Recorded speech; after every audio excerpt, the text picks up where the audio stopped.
J'étais aux États-Unis et je parlais sur ce sujet avec un petit groupe de personnes qui semblaient ignorer complètement que l'Afrique se trouvait dans la Bible.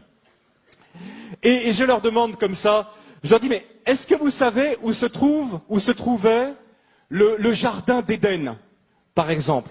Alors, il y a les Américains qui lèvent le doigt et disent, oui, il y avait le Tigre, le fleuve, l'Euphrate aussi. Le jardin d'Éden se trouvait en Irak. Hein, aujourd'hui, beaucoup de gens pensent que le jardin d'Éden se trouve en Irak. Je me suis retenu d'ailleurs de leur demander quelle impression ça faisait de bombarder le jardin d'Éden. Mais je leur ai dit au lieu de ça, mais vous savez, on oublie toujours quelque chose. Regardez ensemble rapidement, parce que c'est quand même beau. Pour voir que, quand même, on oublie, mais le plan de Dieu pour l'Afrique est très tôt. Regardez dans Genèse chapitre 2 avec moi. Regardez la description du jardin d'Éden. Le jardin d'Éden, il y avait 4 fleuves qui sortaient. Qui étaient ces fleuves et où étaient-ils? Du pays d'Éden, chapitre 2, Genèse, chapitre 2, verset 10. Du pays d'Éden sortait un fleuve qui arrosait le jardin, et de là, il se divisait en 4 bras. Le premier, c'est le Pishon. Il contourne tout le pays de Havila, au sol gorgé d'or et excellente qualité. Le deuxième fleuve s'appelait Gihon. Il parcourt toute l'Éthiopie, ou dans certaines versions le pays de Couche. Et le troisième fleuve, c'est celui qui coule à l'orient de la Syrie, c'est le Tigre. Et le 4e fleuve, c'est l'Euphrate. Regardez, la Mésopotamie, l'Irak, le pays de Havila, qui est probablement vers la Somalie, et tout le pays de l'Éthiopie. Le jardin d'Éden, ce n'était pas le jardin qui est derrière la cour de la maison. Hein. Le jardin d'Éden, c'est un jardin immense qui couvrait plusieurs pays, dont l'Éthiopie. Quels sont les noms qu'on donne à l'Afrique dans la Bible? Les noms qu'on donne à l'Afrique, ce sont Couche, qui veut dire Éthiopie, Mitzraïm, qui veut dire l'Égypte, et Put, qui veut dire la Libye actuelle, la Cyrénaïque. Au temps biblique, et jusqu'à une époque, jusqu'à peu près au 4-5e siècle après Jésus-Christ, ces 3 régions qui couvraient toute l'Égypte, la Libye, le Soudan, l'Éthiopie, toute la corne de l'Afrique, regroupaient probablement 80% de toute la population du continent qui était très peu peuplée. Donc toute l'Afrique, presque, se retrouvait à Couche, Mitzraïm ou Put. Et, à la surprise générale pour certains, c'était des pays noirs. À l'époque, c'était des pays noirs. Vous savez, souvent, quand on pense à l'Égypte, on ne pense pas à l'Égypte comme un pays noir, n'est-ce pas? Hein, on a eu même, quand on est dans les années 50, 60, les péplums sur l'Égypte. Comment elle est, Cléopâtre? C'est Elizabeth Taylor. Elle est toute blanche. Mais la réalité, c'est complètement différent.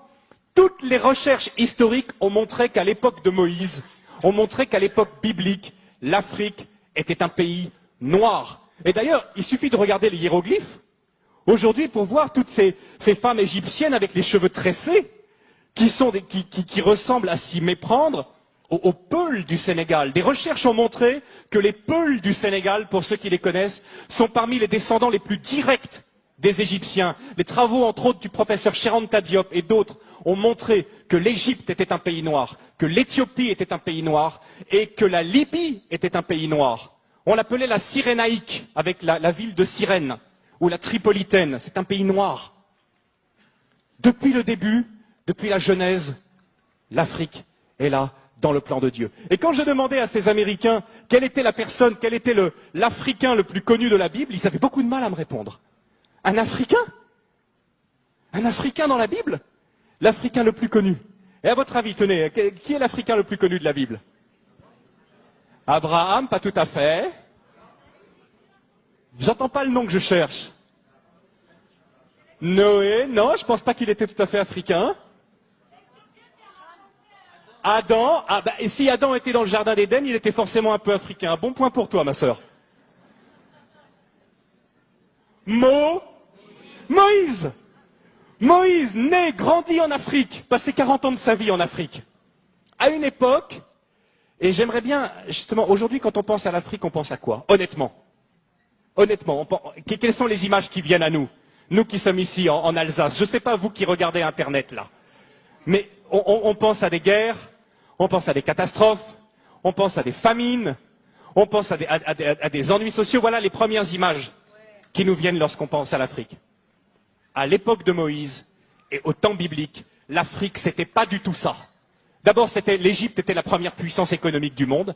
Est-ce que vous savez que pendant plus de 1000 ans, c'est l'Égypte qui a nourri tout le bassin méditerranéen par son blé? L'Égypte possède un cadeau de Dieu extraordinaire qui s'appelle le Nil, qui est probablement le fleuve le plus extraordinaire du monde, un fleuve qui vient du lac Victoria au Kenya, qui passe et qui coule dans un delta. Qui donne la possibilité de faire du jardinage de façon extraordinaire. Le Nil, c'est un cadeau de Dieu. Le Nil, c'est ce qui permet à l'Égypte d'avoir toujours été riche. Et quelque chose de très intéressant aussi, ce sont les Égyptiens qui ont inventé le jardinage.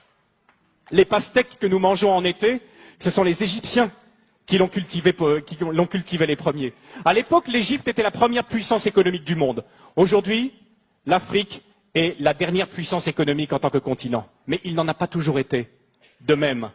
Ce qui se passe aussi, c'est que l'Afrique était la première puissance militaire à l'époque. Si jamais, l'armée de Pharaon, l'armée éthiopienne, tenez, quelle est la plus grande armée qui est mentionnée dans l'Ancien Testament? C'est quelle armée? Une armée de combien? C'est une armée d'1 million de personnes, qui est l'armée du roi d'Éthiopie. À l'époque, l'Afrique était une puissance militaire qui faisait trembler.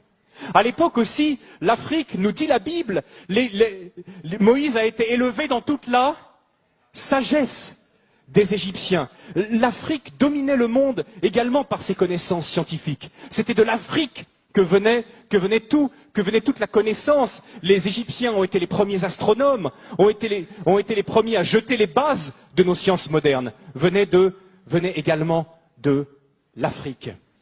C'était aussi une époque où l'Afrique accueillait les réfugiés. Aujourd'hui, on pense que l'Afrique, c'est le pays qui envoie plutôt des réfugiés. Mais à l'époque, l'Afrique accueillait les réfugiés. Est-ce que lorsque vous lisez la Genèse, lorsque vous lisez même à peu près tout l'Ancien Testament, vous voyez que toujours le peuple de Dieu a été tenté et l'a fait à certains moments d'aller se réfugier en Égypte, en Afrique. C'est là qu'ils trouvaient le repos. Et le Seigneur a dû leur apprendre difficilement au travers de toute l'Exode à ne plus compter sur cette grande puissance mondiale. Et si Dieu a humilié l'Égypte, il n'a pas humilié un pays faible, mais il a humilié un pays qui était la première puissance mondiale. Comme aujourd'hui, si Dieu choisissait d'humilier une nation puissante, il choisirait probablement d'humilier ou les États-Unis ou l'Europe, qui nous glorifions de notre technologie, de notre puissance, de notre force militaire. Donc Dieu a dû apprendre à son peuple à ne pas compter, à ne pas dépendre de la puissance des hommes, mais à compter seulement sur sa puissance. Quelque chose de très important que souvent on ne connaît pas, c'est que lorsque la reine de Saba était une reine africaine. Amen. Je ne sais pas si vous le savez, c'était une reine noire, c'était une reine africaine. Et les Éthiopiens, aujourd'hui, basés aussi sur des recherches intéressantes, montrent que probablement la reine de Saba était la reine de tout le royaume d'Éthiopie à l'époque. Elle était allée chercher la sagesse auprès de Salomon. Et que dit aujourd'hui l'Église là-bas en Éthiopie? L'Église, dans sa tradition, dit que Salomon et la reine de Saba ont eu un enfant, que cet enfant est devenu Ménélik Ier, le premier empereur d'Éthiopie, qui a été la plus longue dynastie du monde jusqu'à la chute de l'empereur Haïlé Sélassié dans les années 70, qu'on appelait le Négus. Et sa filiation remontait à Salomon lui-même. Salomon lui-même, Ménélik, le Négus. Dieu a toujours pris soin. Vous savez, en plus, aujourd'hui, on s'aperçoit qu'il n'y a aucune explication rationnelle à la présence d'un si grand nombre de Juifs en Éthiopie, qu'on a appelé après les Falachas, qui sont revenus en Israël. Christian connaît bien cette histoire. Il n'y a pas d'autre explication que le fait que, depuis les temps de l'Antiquité, les Juifs étaient présents en Éthiopie.